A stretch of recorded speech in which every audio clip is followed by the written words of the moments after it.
Hi, everybody, and welcome to another edition of GLP's 10 out of 10. And today we're joined by Peter Morse. Hailing from Chicago, Peter is now a resident of Lake Tahoe. Early career paths included being a musician and studying medicine before turning to the world of lighting and production design. Peter has enjoyed a career spanning more than 40 years and has brought his illuminating talents to feature films such as The Bodyguard and Showgirls. He's also lit production and TV specials for Glee, Andrea Bocelli, Disney on Ice, and the Ringling Brothers Barnum and Bailey Circus. But Peter is probably best known for his work in the world of concert touring. He has been lighting both Barbra Streisand and Bette Midler since 1994. He's lit country music icons, Kenny Rogers, Dolly Parton, Reba McEntire, Shania Twain, and Carrie Underwood, along with a list of global music superstars that are second to none. Madonna, Usher, Janet Jackson, Tina Turner, Michael Jackson, Christina Aguilera, and the Eagles, to name just a few. Peter has been nominated for multiple Emmy Awards and winning for his work with Bette Midler. He's also won 2 ACE Awards for his work with Madonna and has been awarded as Lighting Designer of the Year by LDI, Performance Magazine, and the Parnellis. Welcome, Peter Morse. Hello, how are you, Mark? I'm great. I'm great. It's great to have you with us. It's great that you can find some time for us. Thank you very much. Well, it's a pleasure. I've got a lot of time, but even if I didn't, I'd spare some for you. Oh, thank you. Thank you. That's very kind. I'm just before we get into the questions, I've got a question of my own, because as I was researching this, I found out that we mentioned you're a musician earlier in your career, and you actually released an album at the age of 15. That was my first album, yeah.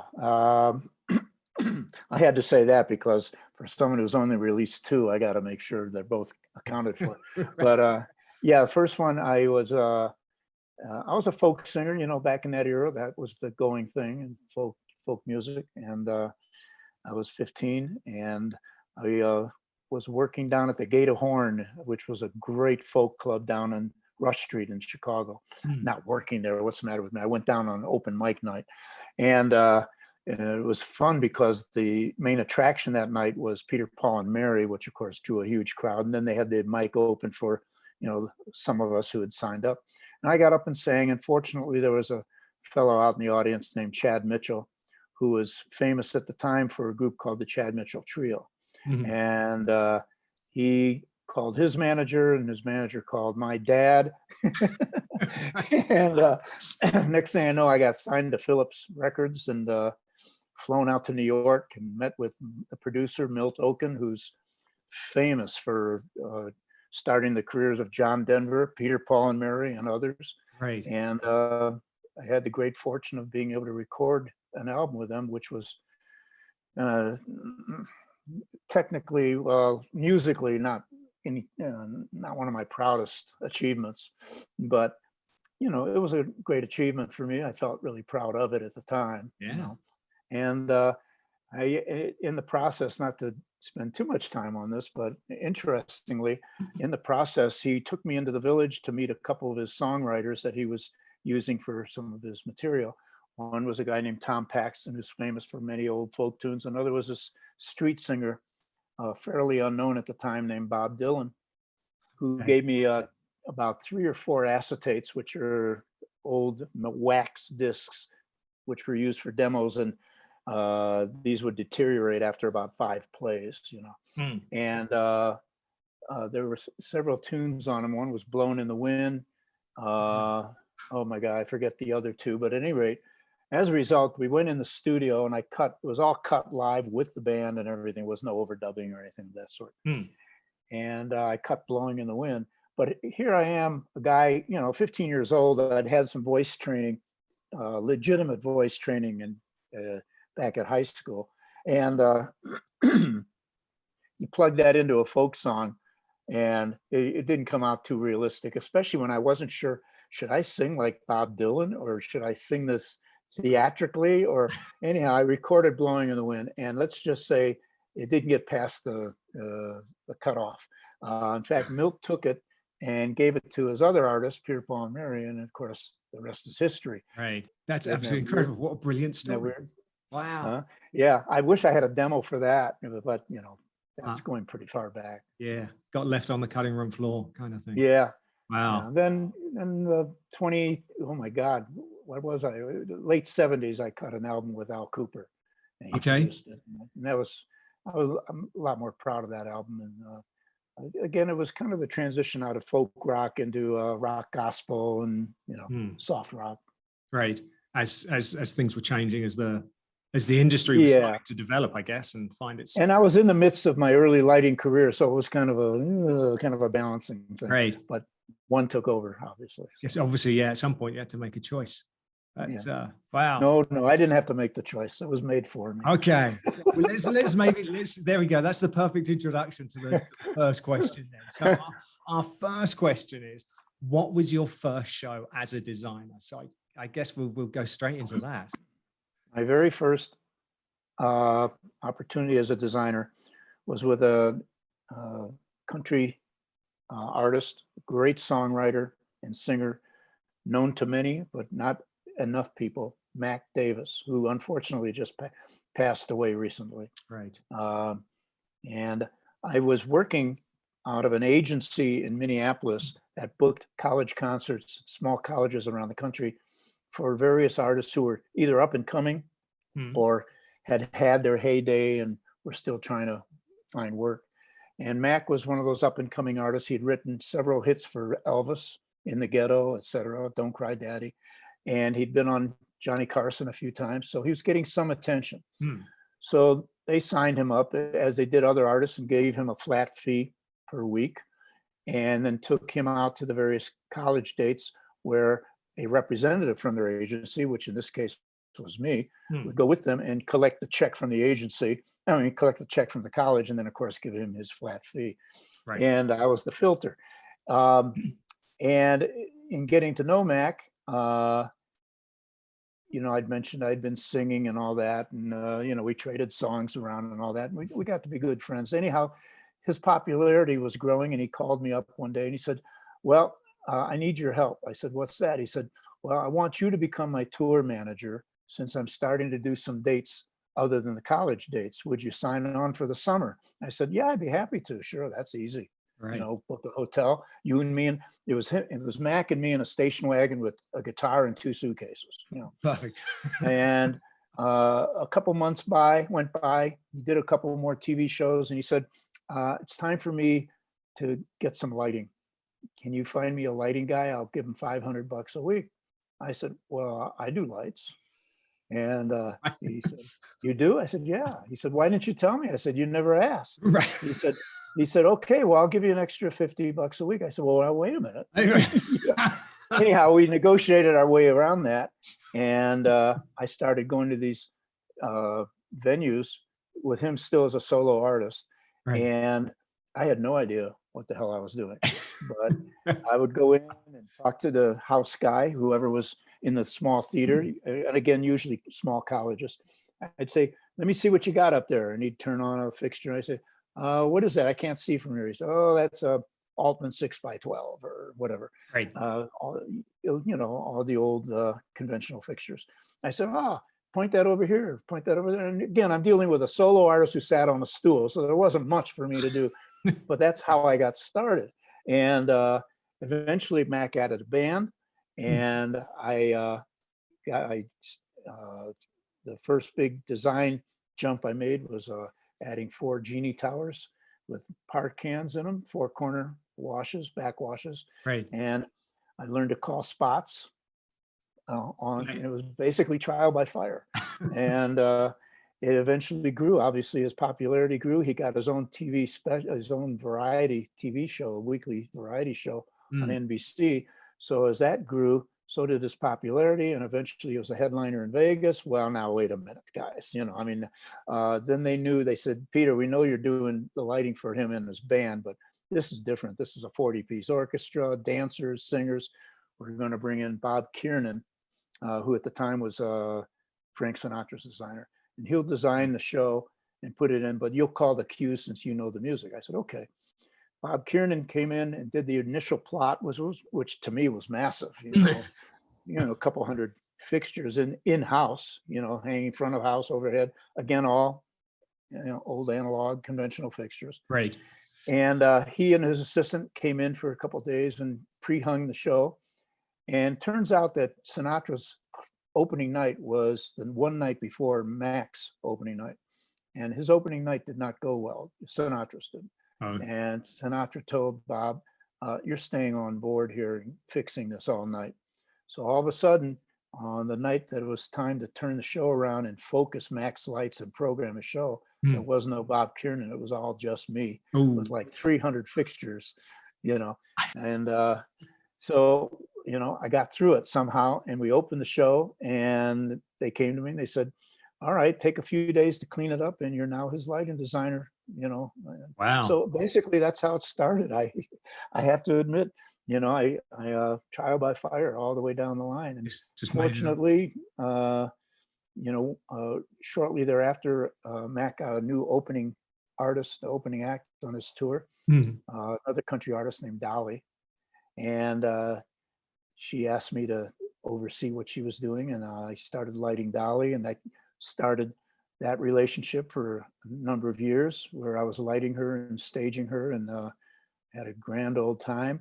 And one other artist that came through at that same time, Loretta Lynn, was a guest artist on Mac's TV show. Okay.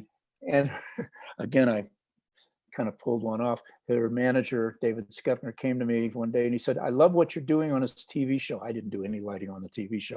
I was just sitting in the dressing room providing drinks for him and occasionally doing stand-in for the camera blocking. And he said, we love how you lit a show. Loretta's going to start playing Vegas. Will you design her set and lights and produce the show? I said, sure. That was it. So I was off and running. That's brilliant. That's brilliant. And it just, obviously you didn't make too many mistakes along the way. And like you said, well, just made it up. There were a few, but sometimes mistakes actually work quite well. So I'm sure with all of the shows that you've done, they've all gone extremely smoothly. I doubt there's any question of that at all. But but maybe there's just one or two little stories that you might have where things just didn't quite go according to plan. So do you have any kind of Spinal Tap moments? On one of Dolly's tours, she ended every night with "Great Balls of Fire," the old Jerry Lee Lewis song. Right. Full tempo, full blast, full rock. And at the very end, she dropped down retard and she, goodness gracious, great balls of fire. And we'd fire off a shit pile of pyro, right. airbursts, concussion mortars, all kinds of stuff. And she'd march off the stage. The crowd would be going crazy. The band playing Great Balls of Fire. And eventually she'd come back and do a few more encores. Well, on this particular night, we were about maybe 4 or 5 songs before the end. She was doing a song, a little ballad that by her own description is a pitiful little ballad. It's sad little song called Me and Little Andy. Right. And it's a song about a little girl and her little dog named Little Andy. And they come to the door looking for some place to sleep. Okay. And it tells the whole story about her parents have gone awry. And as the story goes, the little girl and her little dog die through the night. I mean, I don't want to give the whole thing away, but it's just a dreadful, very sad song, very pitiful.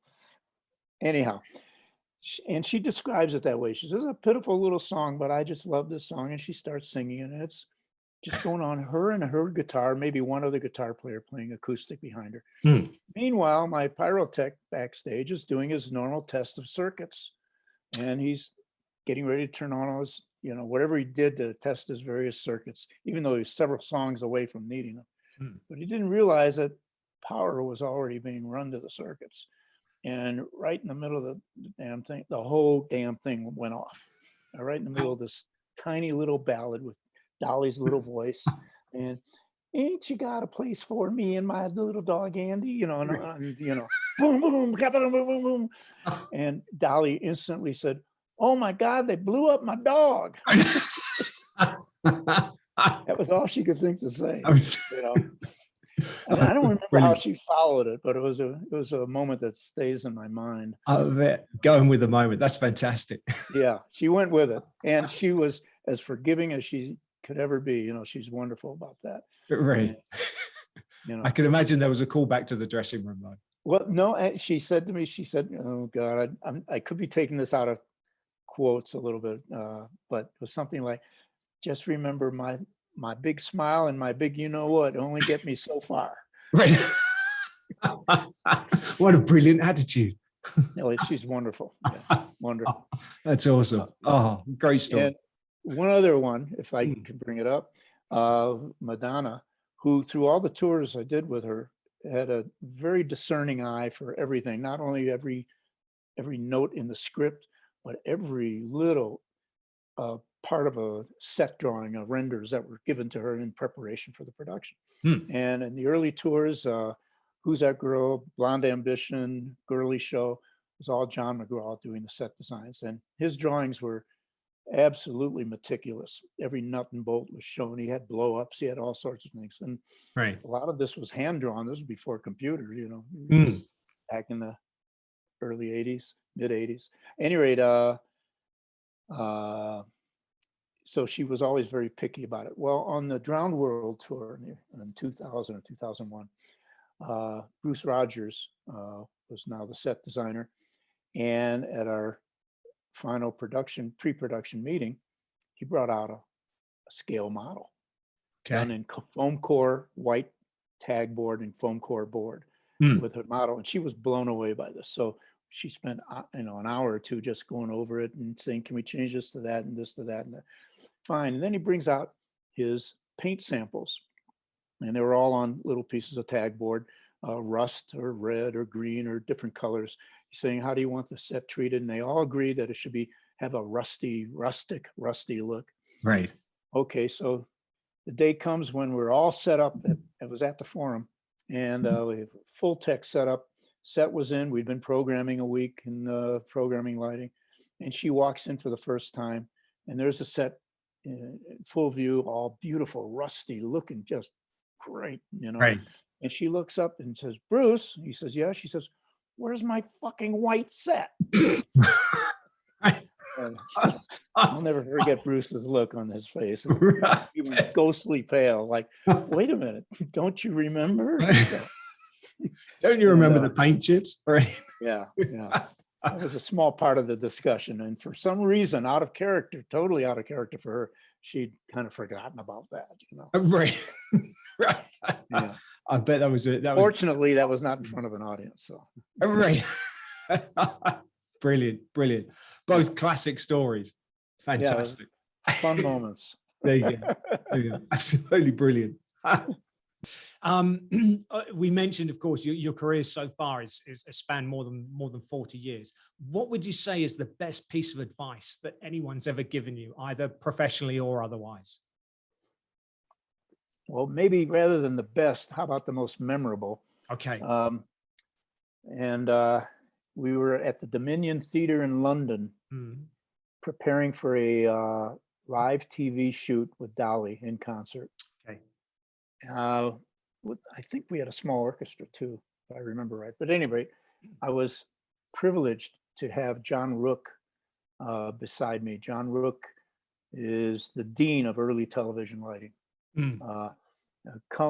His whole career started back in the 50s and 60s and culminated with the Muppet Show and so forth. He's no longer with us, but he was a brilliant lighting designer. And anyone who knows the history of, early television lighting, he's synonymous with it. Yes. And he was overseeing the show. And basically I put in the same show I usually did for Dolly, augmented with whatever lighting he brought in. But again, it was all analog. This was pre-automated. And we're sitting there the night before the show, and he's letting me program, and I'm running sliders up and punching it in, and he's going, I said, "Something the matter, John?" He said, No, keep going. It's quite all right. Very British. And, I'm building cues, and I'm listening to the tape and running sliders again. It's all, analog. And he keeps moaning, going, no, okay, let me make a note. I said, well, if you're making a note, tell me now, what is it? He says, all right.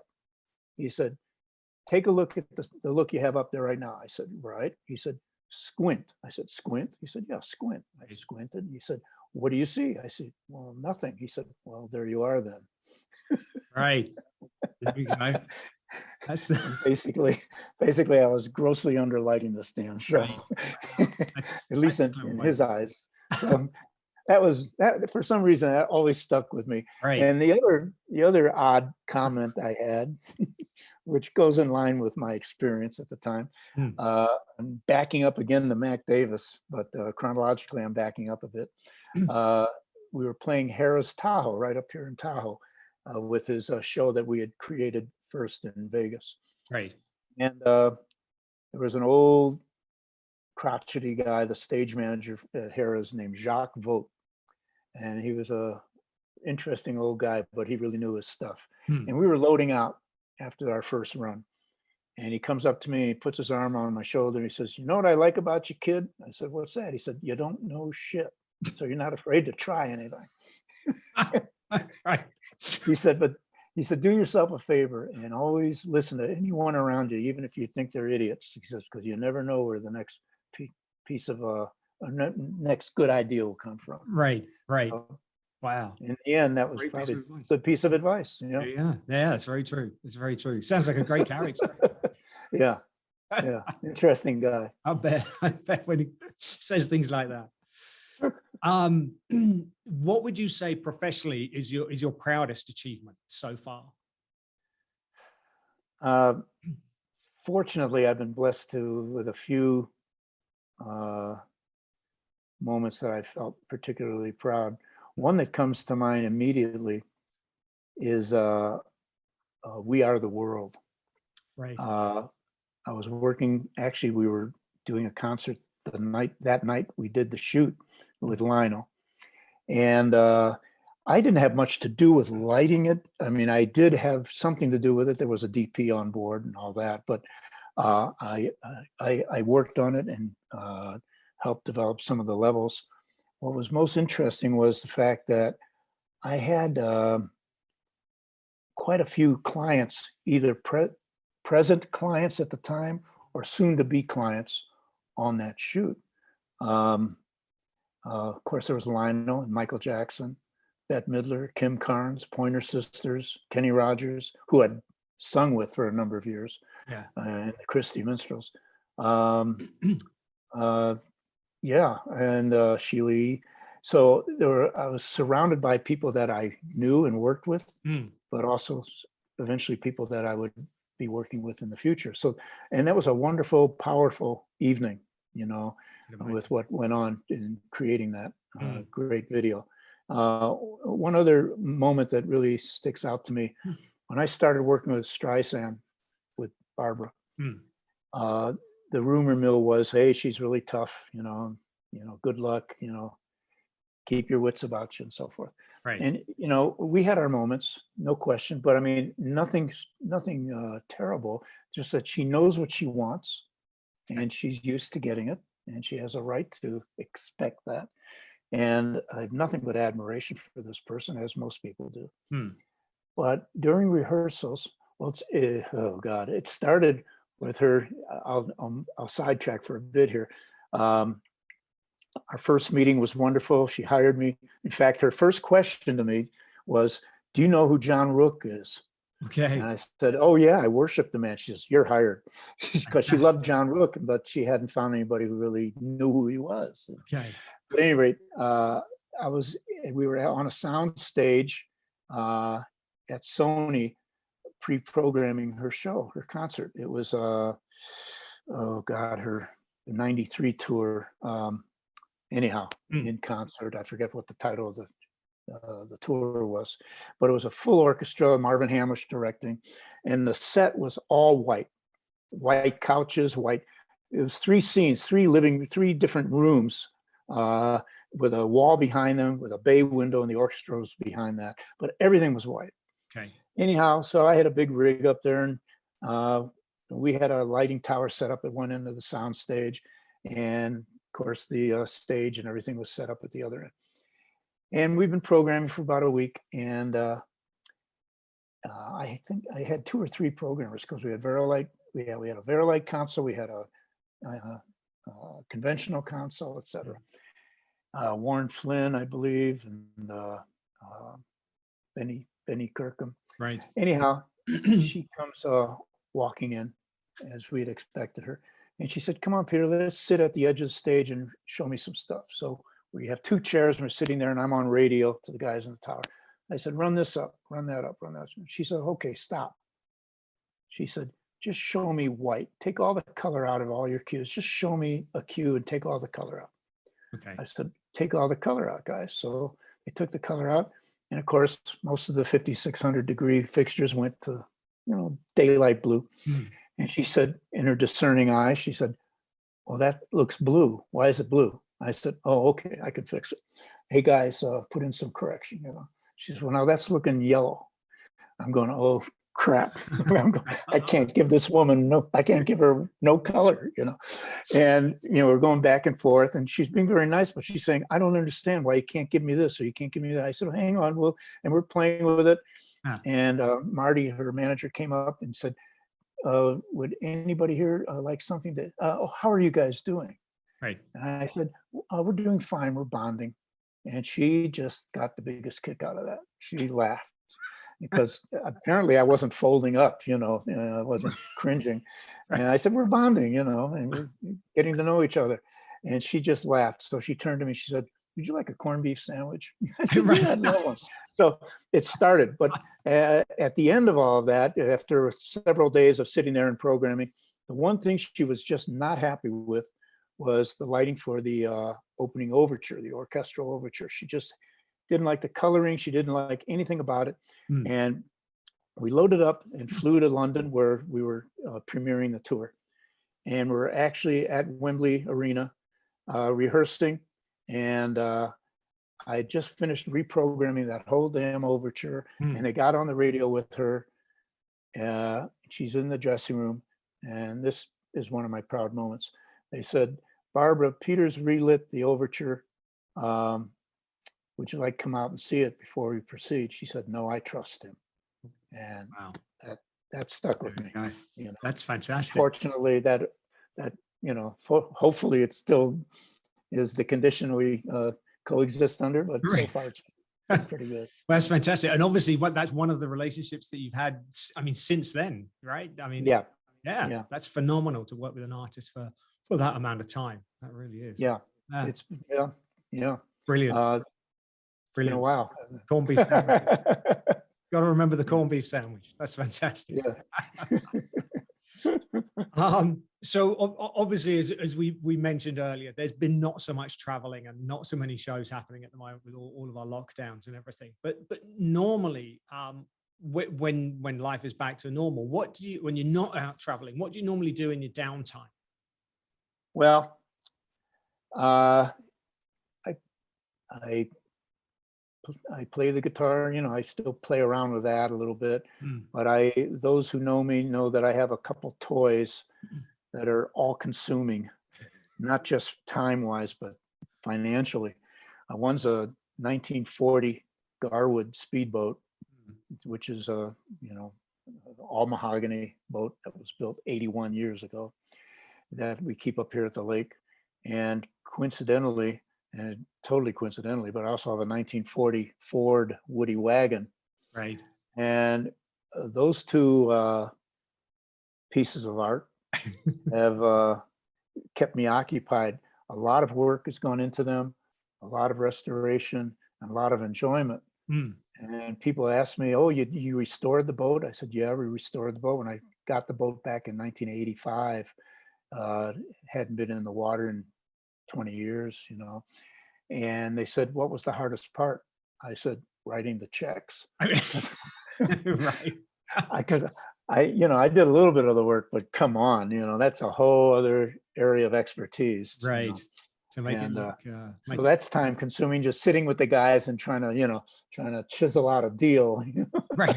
I shouldn't use the word chisel either, not in respect to a wood bow, but those 2 those two items take up a lot of my time, Right. and I enjoy it. I do enjoy it, but sometimes it's painful. But then that must, Expensive. the time that you're out in either of them, that must make it, I guess, all the more Oh, enjoyable. yeah. I mean, the work that's done to the upkeep is painfully expensive Hmm. and painful, but you can't compare anything to the joy of, riding in that boat, Right. especially on Lake Tahoe, where there's quite a community of historic boats. Hmm. So it's kind of Yeah. fun to be out there. Yeah. I bet. We will yeah, look forward to seeing that in action again once the summer starts coming around. I guess it's lifted out of the water Well, now. for us, it's June, July, August, and winter basically. But hopefully, come April, we'll be okay. Yeah. May for sure, it'll go in. Yeah. Great. Fantastic. Absolutely fantastic. Well, great hobbies. They look absolutely beautiful. Congratulations. Thank you. Thank you. You've mentioned a few places that you've traveled to, but I know you've traveled all around the world, across all the continents with different shows. Have you got any one particular venue that you enjoy more than any other? Well, there's two that I did enjoy that are no longer, well, one's with us, that I kind of missed. I wouldn't rank them as great venues. Hmm. Well, one being the Forum.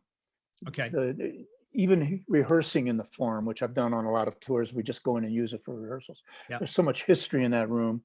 It's just kind of magical to be in there. Hmm. And I've done shows in there, of course, too. I guess there's doing more shows in there again. Yeah. But Right. yeah, I haven't done any in there lately. But that room just got so much history to it, and not just for me personally, but obviously for the industry. Hmm. So when I go in there, you just kind of look around, and these walls could talk.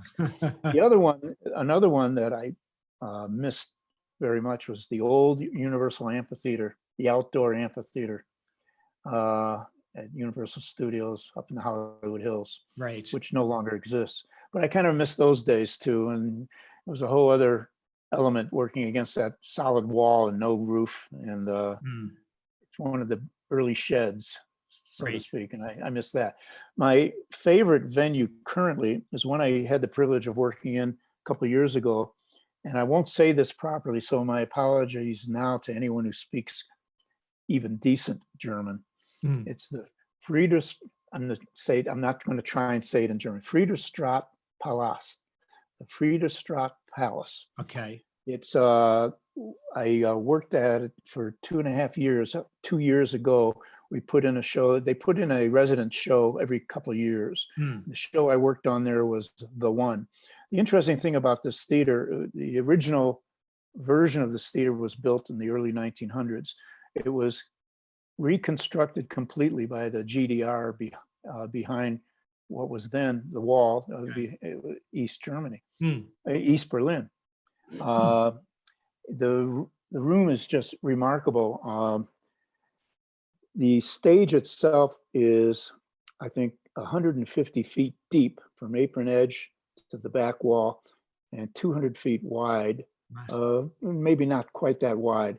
The stage left wing is 100 feet by 100 feet. It's a massive, massive theater, and typical of the German technology, and even coming from the GDR. The sub-base, it has basements and sub-basements. The stage elevators go down 90 feet Wow. to all different levels, all hydraulically operated.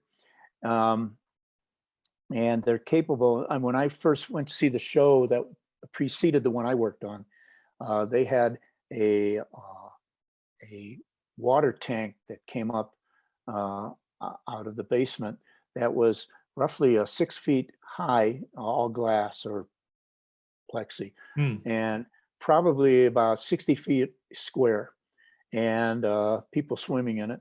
It would disappear, big light change, and all of a sudden there would be a beach scene with all real sand and everything else. Anyhow, when I worked on my show, it's the largest show I think I've ever worked on. It was a massive show, production show. It was called The One in Berlin. Okay. we went down in the lifts, and these tanks would go down to their specific level and then be on tracks that would be pulled off by motorized small engines, so to speak, and trolleyed off, and then the lifts would go up and pick up another piece of scenery and take it up. Just massive technology. Incredible. And when I worked on it, we actually had a scene where the stage it was a kind of an earthquake scene, and the stage broke apart and went into all different directions, and all the stage platforms, there were about a dozen of them in odd shapes, would track off into the wings, and the stage would flood with water, 2 feet of water. Wow. It would just flood, and would become a whole new scene. And it was just a wonderful venue to work in because of all the possibilities. Right. And I have photos of it on my website under the show of The One. Okay. Some wonderful looks to look at, but it must be seen to really be appreciated because of the sheer size of it. It's just immense. It's wonderful. An absolute spectacular. Yeah. Yeah. Wow. Oh, it's closed now, is it? Oh, no. Well, due to COVID, I think it is. But no, it has another show in there now. Vivid is the show that opened after mine closed a year and a half ago.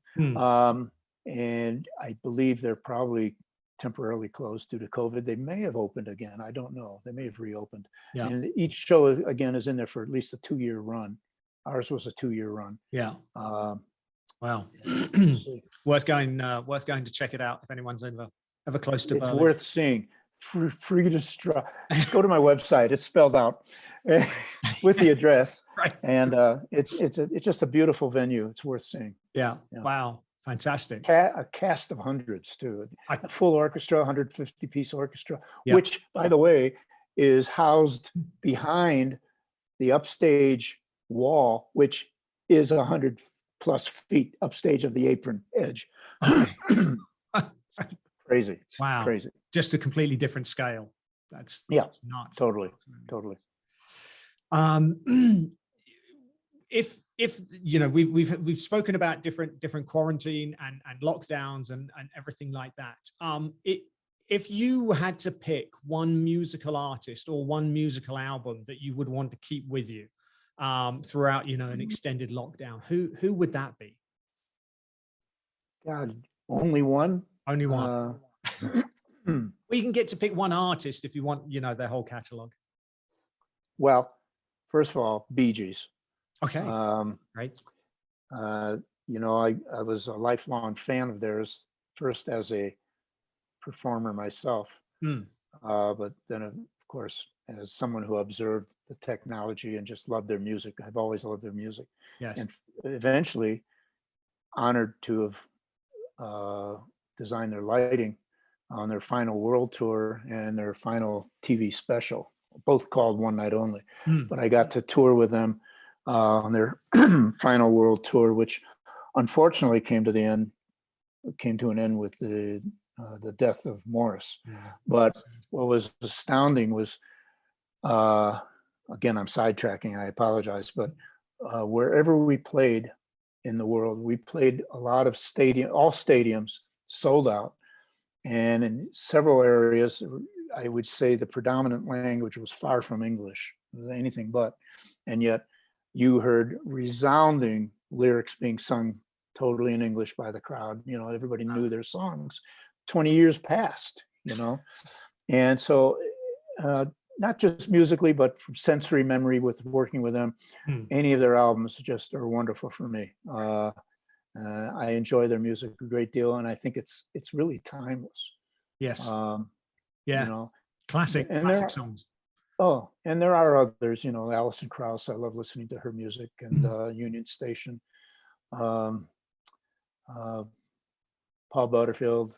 I could go on and on, but Bee Gees first one that comes to mind. Yeah. If we go for one, that's it. The Bee Gees. Yeah. Any of their albums, absolutely. Yeah, and you're absolutely right. I mean, it's songs that can come on the radio today or on Spotify or whatever, and they are timeless. They will keep going, and they appeal timeless to the next generation again. So it's yeah, fantastic. If you had to, or if you were able to, I should say, wind back the clock and go and visit the teenage Peter Morse and offer one piece of advice, what would that be? Forget pre-med. And go to film school. Right. If I had known that I was going to end up doing what I'm doing, I would have said go to film school, because there's so much more knowledge in that area than is available. Well, listen to me. I mean, I didn't even go to one theater class. But I would say always have an ear open and listen to, notice everyone who's behind the scenes, whether you're going to a show, whether you're going to a concert, whether you're going to a car show, or any kind of presentation. Watch the people behind the scenes, because they're really the ones who make it happen, not just the person in the spotlight, which Right. of course it is all about. But and I will say there are those people in the spotlight who all they need is a stool and one key light, and they could carry it for hours. But still, there's people behind them who get them where they're going, or get them on the stage or off the stage, or supply that one single light, what have you. Keep an eye on those people, because you'll learn more from them than anybody. Right. Right. Keep your ears open and your eyes Ears open. and eyes. Yeah. Ears and eyes. Absolutely. You Yeah. know what? Like you And, mentioned before. and have a full appreciation for them too. You know? Yes. Yeah. Like you say, it takes a city to put on a show. It really does. So there you go. Keep your eyes and ears open, everybody. That's good. That's brilliant. Coming from me, by the way, that will be laughable to those who work with me, because if I don't keep my eyes open, I usually trip over something. Right. I'm the walking hazard. Right. Believe me. If you were able to sit down for a cup of coffee with any one person at all, either living or past, who would that be? Well, the most obvious answer for many would probably be John Lennon, but Steve McQueen. Okay. And I gave this some thought, and unfortunately, quite a few artists that I've worked with have passed on. And I'd give anything to be able to sit and chat with them again. I'm looking over because I wrote their names down over here, if you don't mind me looking over here. Absolutely. John Denver, Right. Eddie Rabbitt, Dottie West, Kenny Rogers, Mac Davis recently, June Pointer, Glenn Campbell. They all had something to contribute and a lot to learn from. And interestingly, one of the more intelligent, Eddie Rabbitt, was a brilliant guy, really brilliant guy, and an interesting guy to talk to. But again, you know, I still have to say one of my heroes, Steve McQueen. Steve McQueen, right? Yeah, that's fascinating as an answer. That's yeah, that's brilliant. Yeah, obviously a fantastic performer in his own right. Yeah.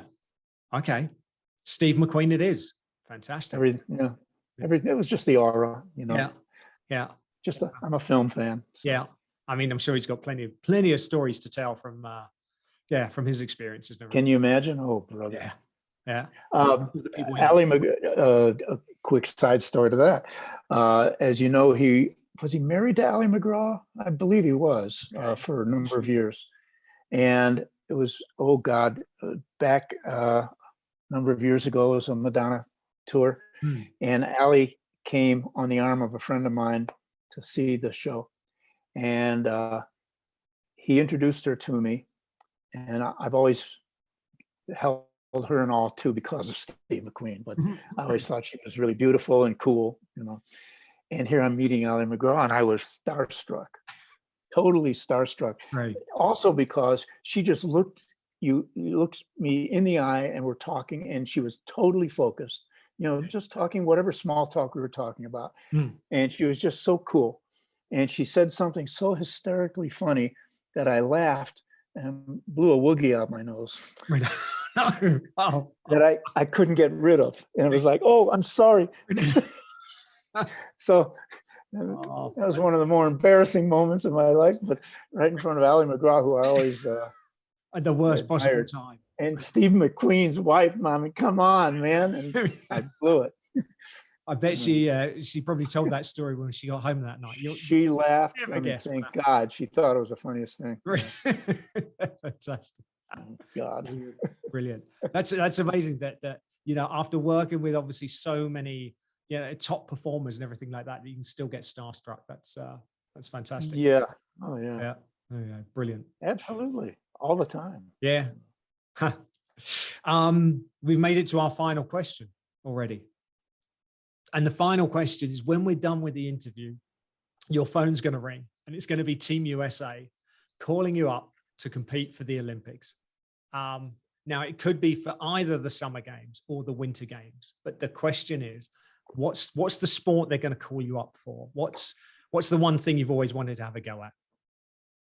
It's an easy one. Okay. Speed skating. Speed skating. Okay. I competed for 15 years, 12 years. Okay. In the Midwest. By what today is called long track, but basically when I competed, when you watch short track speed skating, they're in a pack and it's all strategic skating. Yes. When you watch long track, it's against the clock. Right. Well, when we competed, it was long track in pack style skating. It was all strategic, and so it was always held outdoors. So we call that outdoor skating. Then indoor was what's now called short track. Okay. And I did much better at long track or outdoor skating, and I competed for a number of years. And I also competed in short track indoors, but I wasn't very good at that. In fact, a lot of my friends used to laugh because they'd really cheer if I made it past the preliminaries into the quarterfinals or the semifinals. And one particular day, I was in the national finals. I was in the nationals, which were in Champaign, Illinois, and I was in this. I made it to the semifinals. Okay. And they said, "Come on, Peter, you can do it." They were all laughing because they knew that I'd probably be last off the line. Well, not only was I last off the line, but I was far enough behind by the final lap. The lead guy fell and took everyone out with him except me because I was too far behind. So I ended up winning. Oh, fantastic. That was only the semifinal, but still I won. So I made it to the finals at the nationals. So I competed for a number of years and actually trained with the Squaw Valley squad because I had not learned to skate against the clock, and they were letting me train with them so I could learn the new style. And instead of strategic skating, where again, you're not really trying to race the clock, you're just racing each other. Yeah. It's a whole different style, right? Different form of conditioning. So that was my my life up until I was about 20 and 19, my winter life. And without a doubt, that's what I still, well, I haven't this year, but I usually go down to the local rink and do laps. Yeah. Still. Okay. Great. Yeah. Wow. I think it's a phenomenal sport to watch. No, it's incredible. So much fun. Yeah. And just the style, like you say, the straight, but both styles of it, whether it's the strategic one or whether it's the and so much stamina, strength. Those. Oh, it's incredible. Yeah, incredible. Wow. It's brilliant to watch. Wow. There we go. Speed skating. You're our first speed skater, so we're in. Well, there you are then. There we go. Peter, this has been absolutely fantastic. Thank you so much again. Oh, my pleasure. Thank you. It's been absolutely brilliant, insightful. Just some of these stories. What a wonderful, wonderful career so far. So thanks for sharing. Thank you very. It's a pleasure, Mark. Thank you. All right. Well, take care. Obviously, we look forward to meeting up again in person when that time comes around. Hopefully soon. Hopefully. There we go. In the meantime, take care and thanks again. All right. You too. Stay safe. All right. Bye-bye. Bye now.